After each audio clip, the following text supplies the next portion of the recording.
guys noted, right, I have my personal preferences with this stuff, but I want you guys to get the major structures. And then the gruesome gory details you can get later, unless I am gonna emphasize something, so you know when I drop that in. So this figure 20.1.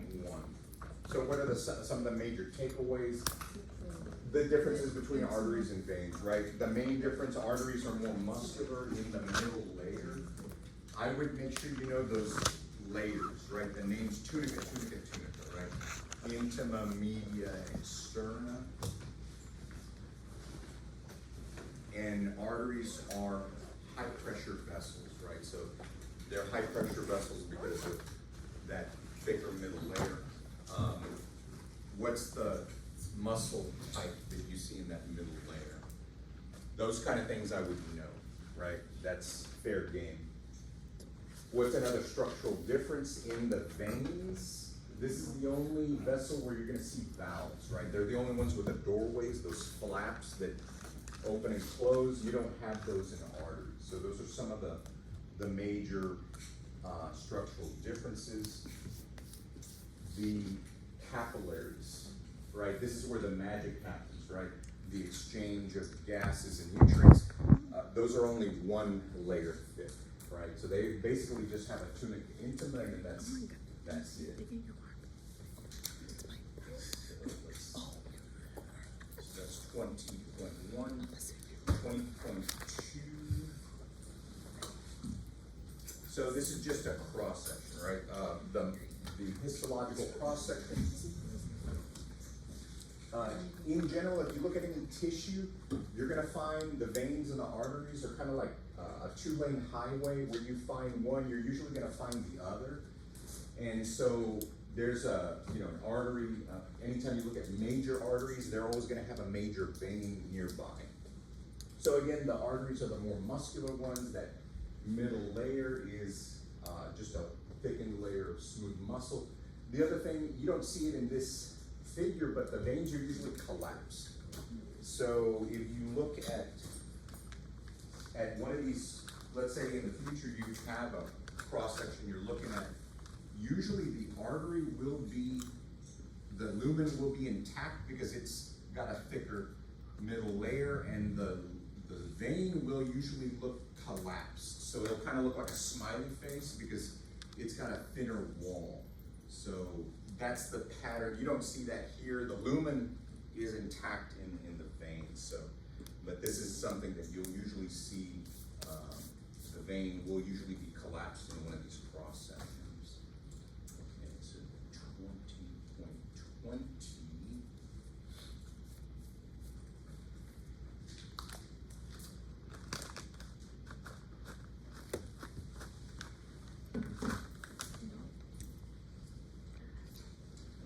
So this overview of the arteries and veins. So let's see, I put 2020, but let me go ahead and also mention these major vessels, right? So this is not on there, but I would make sure you put 2019. I didn't put that on.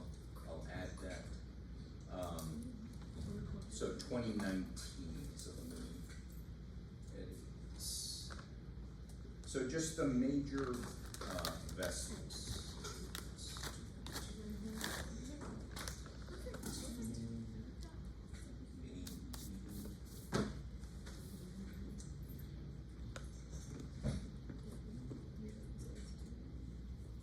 Okay. So 2019A. So the major arteries.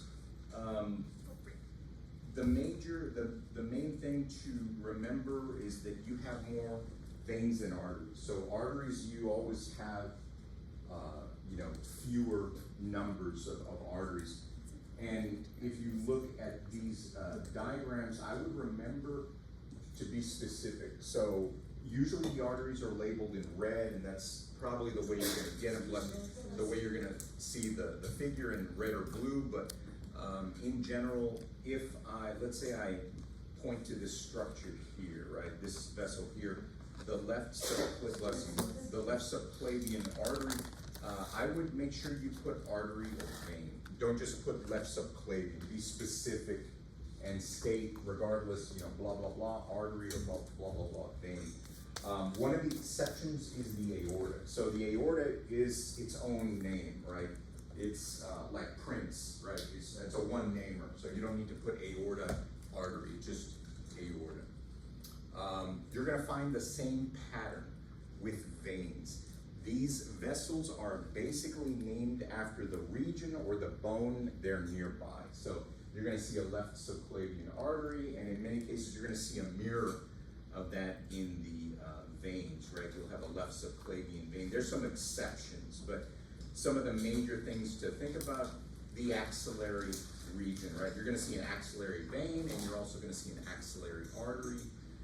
You'll see a femoral vein, you'll have a femoral artery, iliac and external iliac and internal iliac veins. You're gonna see the same thing in the arteries, external and internal iliac arteries. So these smaller ones I wouldn't worry about, but what I would emphasize, axillary artery, axillary vein, brachial artery, radial artery, ulnar artery, the common carotids, and then in the veins, there are no carotid veins, so they're jugular, right? So this is one of the exceptions. You'll see jugular veins and carotid arteries serving the head and neck region. The inferior and superior vena cava. And remember, the aorta is right outside the heart, and that is an artery, the largest artery in the body.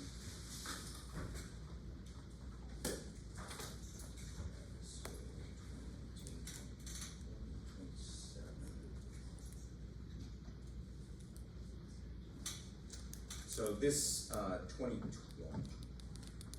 So again, a look at some of the specific arteries in the head and neck region. So again, what are some of the ones I would pay attention to?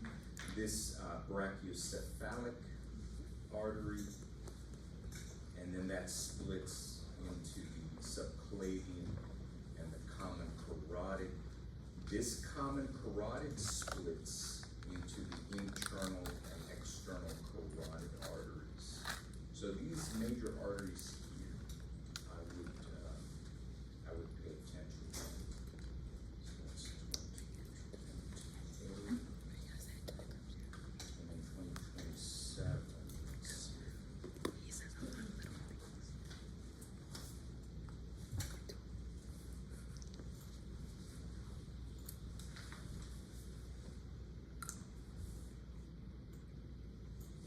So again, the major arteries in the upper limb.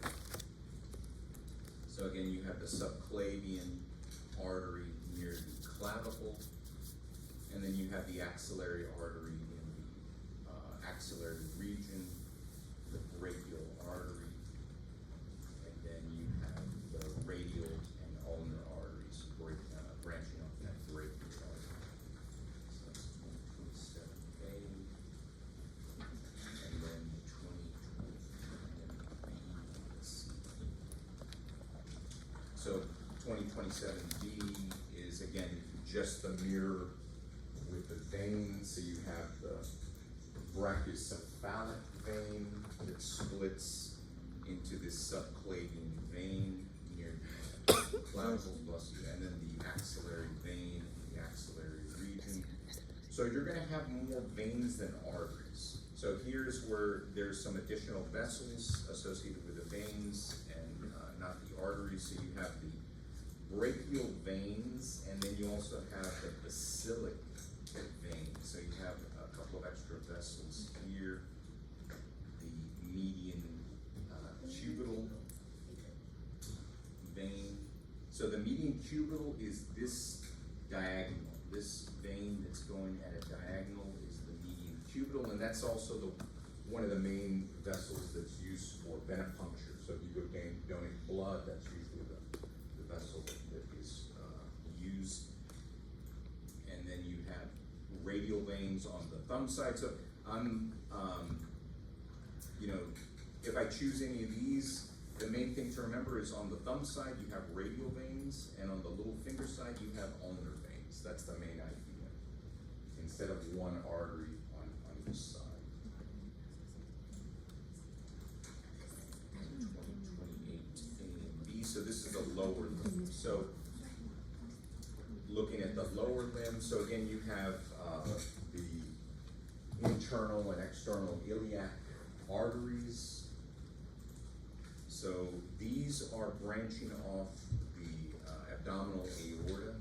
So here's the common iliac. You have a left and right common iliac, and then that branches into the external iliac and the internal iliac. It's the same vessel, but when it passes through a different region, it changes name. So that external iliac then changes its name to the femoral artery when you're in the femoral region, and then that transitions into the popliteal artery behind the knee. That's as far as I'm going to go with these arteries in the lower limb. And then conversely, you have the veins in the lower limb, right? So you're going to have, again, internal, external iliac veins, common iliac vein. And then the only main difference is once you get into the femoral region, you're going to have a couple of extra vessels. So you'll have this femoral vein, and then you have a deep femoral, and then a great saphenous vein. So two more vessels instead of the one main artery that you see with the arteries, and then one popliteal vein, and that's as far as I'll go. So that is 2028 AD. So let's take a look at 2023. So 23.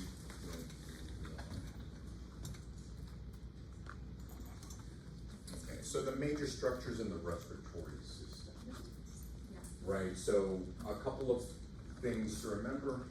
Yeah, you have different lobes. You know, there's 3 on the right, 2 on the left. The pharynx, I would remember the 3 regions, right? So you have the upper, the middle, and the lower. Pharynx, nasal, oral, and laryngopharynx. And these structures, you know, if I point to that, name the structure epiglottis, right? The laryngeal area includes your thyroid cartilage. So the Adam's apple, quote unquote, that's the thyroid cartilage.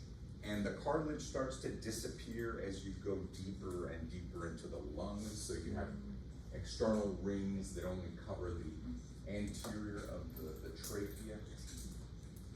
And then what is the name of that feature here that you only see on the left side? Cardiac notch. Yeah, bingo, cardiac notch.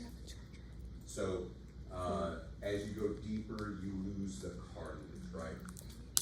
And then what do you see taking over? Instead of seeing the cartilage, you start to see smooth muscle predominant, right, on those air passageways. So as the cartilage disappears, you see smooth muscle surrounding those air passageways.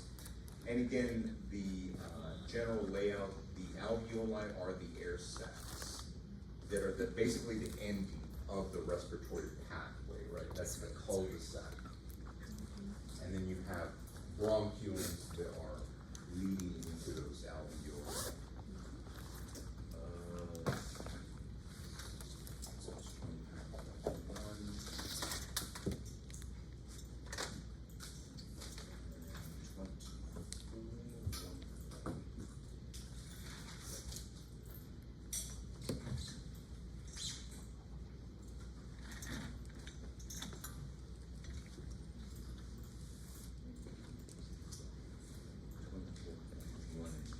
So the basic layout of the urinary tract and the urinary structure. So the kidneys, the left and right, the adrenal glands above each kidney.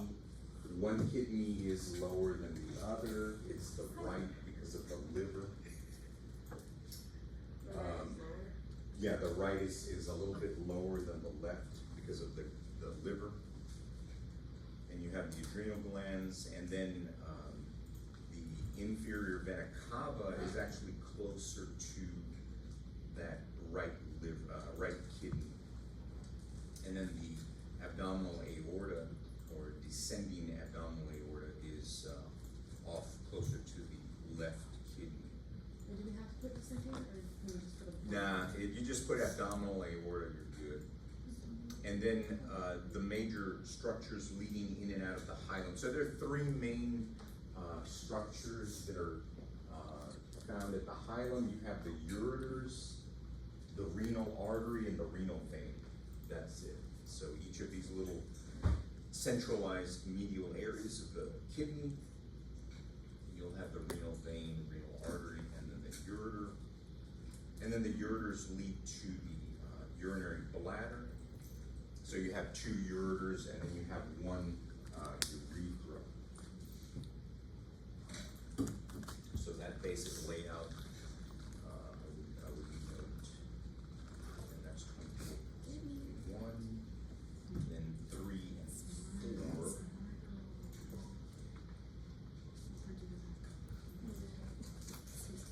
Okay. So again, looking at the mid-sagittal section of the kidney, the major regions. So the cortex versus the medulla, right? The cortex is roughly this thin, relatively thin outer ridge. So if you look in between the capsule, the capsule is the outside covering, right? So if you look in between the capsule and the beginning of one of these pyramids, this region here is officially the renal cortex. Anything going beyond that, closer to the hilum, is considered the renal medulla, up until this emptying space. So these areas are spaces where the filtrate becomes urine, or basically is almost urine, right? Officially, it's urine as soon as it hits the ureter. So it's filtrate that basically empties into these spaces. You'll see the term calyces and calyx as these little emptying spaces where the filtrate shows up, and then when that filtrate enters the ureter, it's officially urine. So these little pie-shaped regions are called renal pyramids. So just from the shape, the renal pyramids, most of the units, right, the functional units are called nephrons, and about 1 million per kidney. Most of them are in the cortex. So just remember, about 85% of them in that outer ridge, and then the remaining 15% are in this area of the medulla. The pelvis is this large space here, right before you get to the ureter. So I would remember the renal pelvis is kind of this big collecting space for the filtrate. And again, you have the renal artery and renal vein also in this area of the hilum.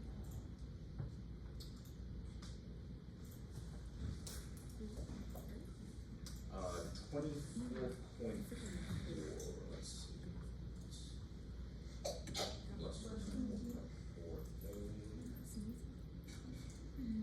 So I would look at, so 24.4b gives you another view of the nephron. So this is just a schematic of what a nephron looks like. So again, these are, the individual filtration units, right?